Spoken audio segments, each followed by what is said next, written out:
โอเคทุกคนมื้อนี้เราสิมาถอนเนาะถอนบล็อกถอนเงินจากบล็อก XM เนาะทุกคนมื้อนี้เราเทรดได้ประมาณ$63 63.31นะทุกคนประมาณนี้เลยถือว่าโอเคเนาะเทรดบ่ฮอดชั่วโมงกำไรอยู่ประมาณ$48.49นะทุกคนเราสิถอนให้หมดนะทุกคนหลังจากนั้นเราสิเติมใหม่เราสิเติมเอาโบนัส 100% นั่นเองนะทุกคนนะก็โอเคอยู่เมื่อกี้เราก็เซลล์อยู่จุดนี้1ออเดอร์เรามา SL อยู่นี่ TP นี่เลยเมื่อกี้นี้ประมาณ$6เนาะ TP เมื่อกี้ประมาณนี้เลย600จุดเนาะถือว่าโอเคอยู่เนาะถ้าเราบ่ฟ้าวปิดก็น่าจะลงมาอันนั้นหลายอยู่ว่าเรารีบปิดต้นทุนเรามันน้อยคือลายบ่ได้เรา TP อยู่เนาะเราตั้ง TP ไว้โอเคอยู่มื้อนี้มื้อวันอังคารนะมื้อนี้เนาะวันอังคารมื้ออื่นนี่ถือข้ามคืนบ่ได้ได้มื้ออื่นนี่เพราะว่ามันมีเรื่องสวาปคูณ 3% นั่นเองเนาะบ่แม่นคูณ3สวาปคูณ3คือหยังมันเป็นสวาปที่แบบว่ามันเป็นสวาปที่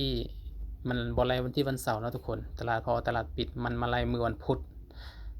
มันคูณ3ไปเลยผู้ใดที่ถือ3มื้อนี่โอ้ระวังเด้อทุกคนถ้าถือค่าบ่ายนี่เ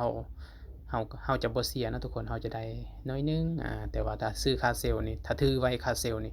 เขาจะเสียหลายเนาะทุกคนเนาะมันคูณ3เด้เสียหลายแต่มื้อนี้จะมาถอนนะทุกคนบ่ว่าหลายมันถอนละไม่อยู่ละ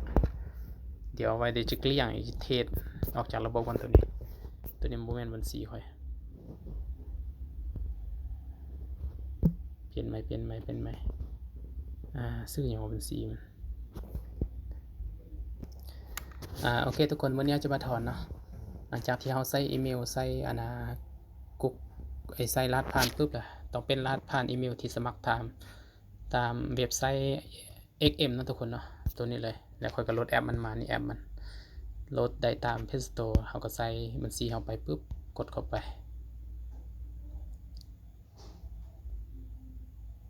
เนี่ยประมาณนี้เลยมันก็มีหลายแต่ว่า78 เหรียญเอามาได้ใส่ว่า78 เหรียญงงไม่รู้เลยตอนนี้ถอนเงินเราจะมาถอนเงินบัดนี้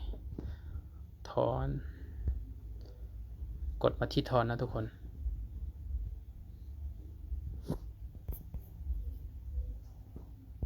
กดตัวนี้ต่อกดที่ออนไลน์แบงค์ทรานสเฟอร์นะทุกคนนะตัวนี้เลยอาจจะสอนแต่คลิปเดียวนะทุกคนบอกว่าจะถอนในคอมหรือว่าจะถอนในมือถือก็คือกันนะทุกคนนะให้เป็นแบบนี้แหละแต่ว่ารู้สึกว่าอินเทอร์เน็ตมันคือซาตายแต่ว่ามัน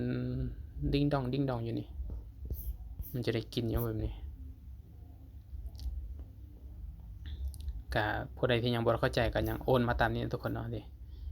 เราแนะนำให้ทานทำการถอนเงินหลังจากไอ้ยังนี่อ่านมาก่อนค่อยยังบ่ได้อ่านเลยนี่ เพื่อปกป้องฝ่ายจากการหลอกลวงและลดความเป็นไปได้ที่จะเกิดการฟอกเงินและหรือการสนับสนุนทางการเงินแก่การก่อการร้ายและ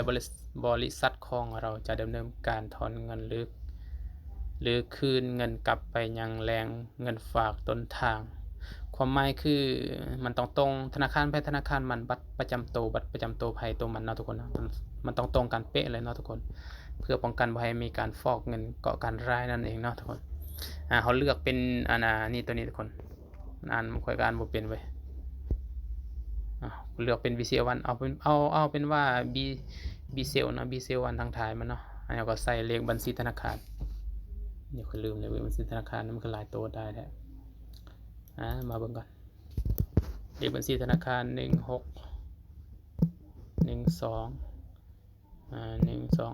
1234แม่นบ่915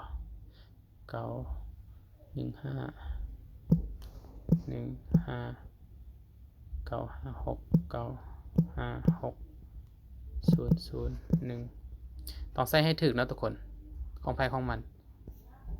เงินเฮามีเท่าไหร่วะเมื่อกี้นี่โอ้โหเดี๋ยวเขาไปเบิ่งก่อน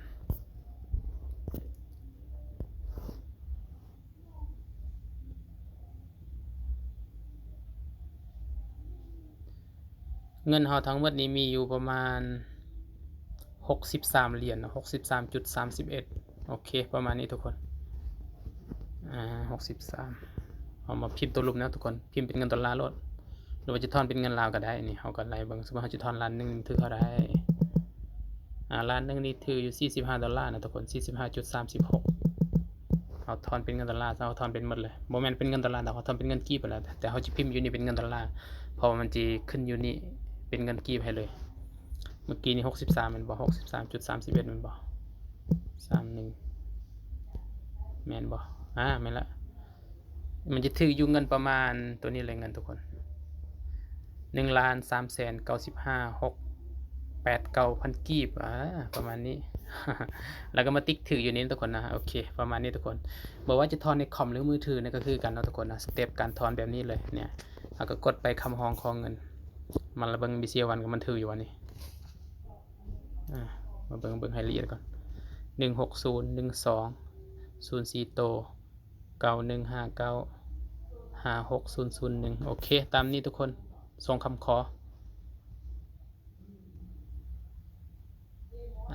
โอเคประมาณเขาแคปไว้เนาะแคปก็ได้ปกติมันหลังจากนั้นแล้วมันจะถ้าแอดมินเห็นแล้วเขาจะแจ้งอีเมลเฮาว่าได้เห็นการถอนเงินของทานแล้วเดี๋ยวสิให้ได้เบิ่งเดี๋ยวสิเข้าไปเบิ่งแต่ตอนนี้เขายังบ่ส่งมาเพราะตอนนี้ก็ประมาณ 10:00 นแล้วบางทีเขาก็บ่ถอนให้เฮาได้ 10:00 นบางทีก็เป็นมื้ออื่นพุ่นเด้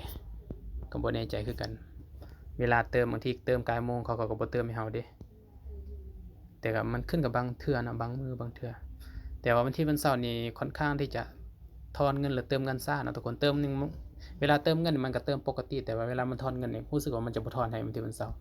มันจะทอนเวลาประมาณวันจันทร์วันจันทร์ถึงวันศุกร์ประมาณนี้นะทุกคนนะก็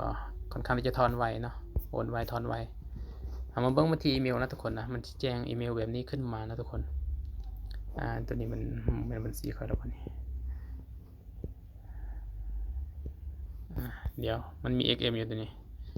อันนี้ค่อยใส่ลายบล็อกอยู่เลยแต่บล็อกอื่นก็บ่ค่อยได้เทสดอกมันโบนัสมันบ่หลายเดี๋ยวมันจะแจ้งแบบนี้นะทุกคนนะตัวนี้สมัยค่อยทอน สมัยนั้นแหละแปลภาษาอยู่ใส่ว่านี่แปลภาษาเด้นี่คือการตอบโดยอัตโนมัติอย่าตอบกลับอีเมลนี้นี่เฮายินดียืนยันว่าการถอนเงินจะเป็นตัวของคุณได้รับการตอบรับแล้ว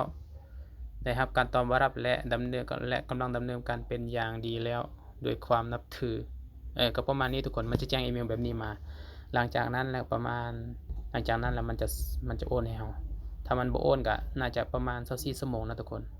จะบ่เกิน3มื้อเนาะแต่ก็บ่โดนขนาดนั้นปกติถ้าตามโมงเขาแล้วเขาบ่เกิน10นาที15นาทีเนาะทุกคนเนาะโอเคก็ประมาณนี้